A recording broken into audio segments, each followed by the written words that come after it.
Mga kabunso, welcome back ulit sa aking YouTube channel, Lester Channel. So kung bago ka lang sa aking YouTube channel, ano pang ginagawa mo kundi subscribe, like, and share, and don't forget, i-click mo na rin yung notification bell para updated kayo or tayo sa aking ina-upload na video. So for today's video mga kabunso is, alam naman natin na simula na naman ang ating bukid or simula na naman sa bukirin. Ayan, kung makikita nyo, nandito ako ngayon sa bukid.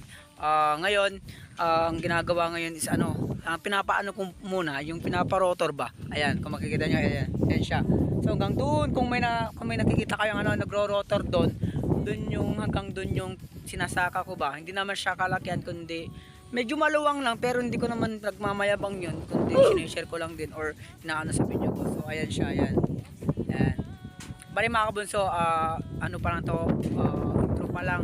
So ngayon yung pangalawang parang anong tawag dito, lilinangin ba? Kasi ang tanim dito mga kabunso pala is sabog, kasi wala kaming makuha ngayon na magtatanim. Marami silang mga naka-schedule or marami nagpapano sa nila, kaya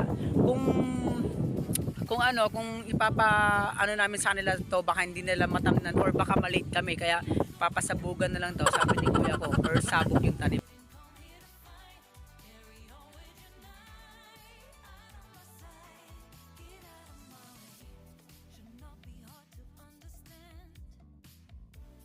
Hello mga kabunso, update ko lang kayo ngayon dito sa bukid. Ayan, kung makikita nyo po sila kuya ko, ayun silang dalawa sa likod. Ayan, ayan po sila, nagsasabog na po sila ngayon.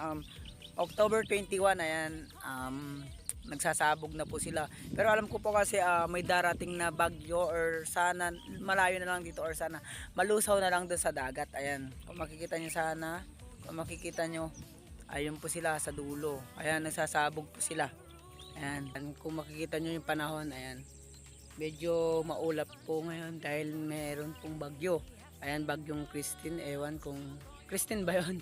Basta yun, ngayon ginagawa ko ngayon mga kabunso is nagana ko ng tubig. Ayan, kumbaga parang dapat daw po pala tuyo dapat tong hindi kumbaga parang basa lang ba, kasi nga po yung inando dito sa bukid dito is sabog nga, hindi daw po pwedeng may tubig kasi mabubulok po yung sinabog kahapon na yan binhi. Ayan, kumbaga parang nag-alis po ako ngayon ng tubig. Ito po yung aking timbat, kasi ito po yung ginawa kong ayan.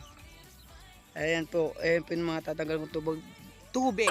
Bali mga kabunso, etong isang sinilong lang naman po yung may tubig, pero yung doon or yung mga nasa dulo wala na po siyang tubig, kaya ito lang po mga kabunso.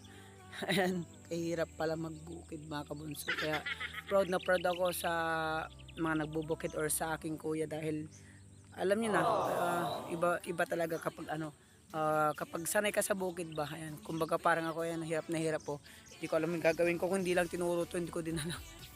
Hello mga kabunso, so ngayon masamang balita, kasi kung alam niyo naman siguro na meron tayong bagyo ngayon na minomonitor na bagyong Christine. And kumbaga kung makikita nyo tong alam niyo yung sinaka ko, ayan, lubog, kakasabog lang po kasi ito nung isang araw. Ngayon dapat pala hintayin na tumubo or mga ganyan siya bago palagyan ba ng tubig, ganun. Kasi tignan nyo, hindi natin alam kung mabubulok tong tinanim or sinabog nila kuya ko.